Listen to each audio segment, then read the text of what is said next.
is going on, beautiful people? Welcome back to Funnelheads. Today we have some important Carnival Cruise Line protocol updates that we're going to go over, and we can finally start seeing, hopefully, the light at the end of the tunnel, because with these protocol updates, things are getting more relaxed, but we'll get into that in just a second. But if you're new to the channel or returning and you haven't subscribed yet, please consider doing so, becoming part of that Funnelhead family. We'd absolutely love to have you. Also, commenting and liking on the video is much appreciated and does truly help the channel grow.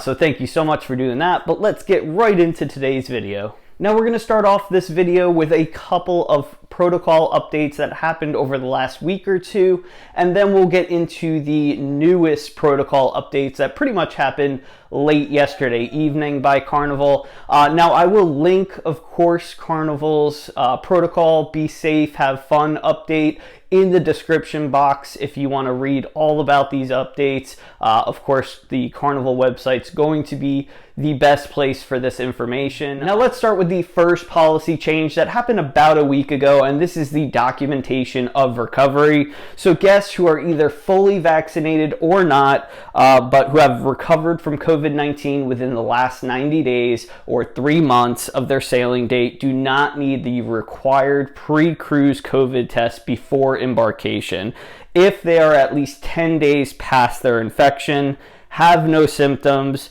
and can present documentation of recovery from their healthcare provider. Now, what is that documentation? Well, here's the next part. I'm going to read this word for word because it's very confusing. So it's a two-parter. So paper or electronic copies of the positive result from a certified lab and a signed letterhead that contains the name, address, and phone number of a licensed healthcare provider or public health official stating that the individual has been cleared to end isolation, is at least 10 days past their positive test result date, and can travel. Letters should also include the date of positive test and patient identifiers, which include such as name, date of birth, and make sure that the name matches their travel documents, whether it's a passport or other travel documents.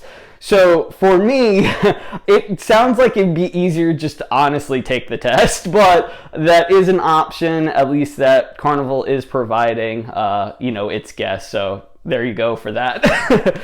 Now, the second protocol that happened about a week and a half or 2 weeks ago is a minor change, but is important to some cruisers, especially the smokers.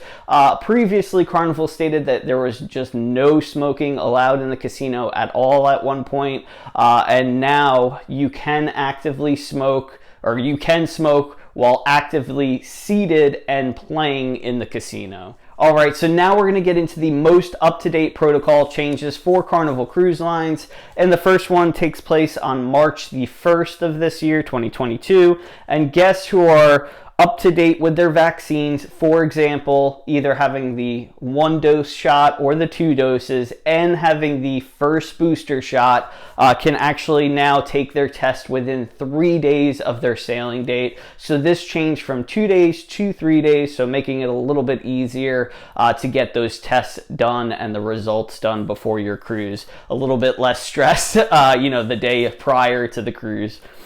Now, the next protocol is a big one. If you're trying to travel with children under 5 years of age, previously you still needed to apply and get approved for an exemption. But now children under 5 years of age will no longer need to apply, or not required to apply for a vaccine exemption. So that is great news. That would have really worked well for us. Little man's going to be 5 in like a week or two, so it no longer really applies to us. But for those families that have, small children or trying to travel with, a young child, this makes your life so much easier. So great big change for Carnival. Now, the last protocol change is a huge one, and this is one where guests have been waiting for a long time, so huge round of applause, and that is masks are no longer required on the cruise ship.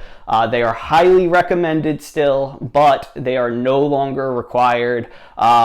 except for certain events or parties, things like that, they still will be required. But that is a huge breath of fresh air. I know a lot of people are going to be excited about that, and just from that change alone, you can tell that, you know, these policies are starting to lift. We're starting to see the light at the end of the tunnel, and hopefully by this time next year, we'll be back to normal, and that is a huge plus. So hopefully you guys like these changes. If you have any questions, you know, comment in the section down below, and I will, you know, provide hopefully answers for those questions. Again, I will have the link for Carnival's Be Safe, Have Fun protocols if you want to read up on any of the you know, past protocols or any of these changed protocols. But that's it for this video. As always, thank you so much for watching and supporting the channel.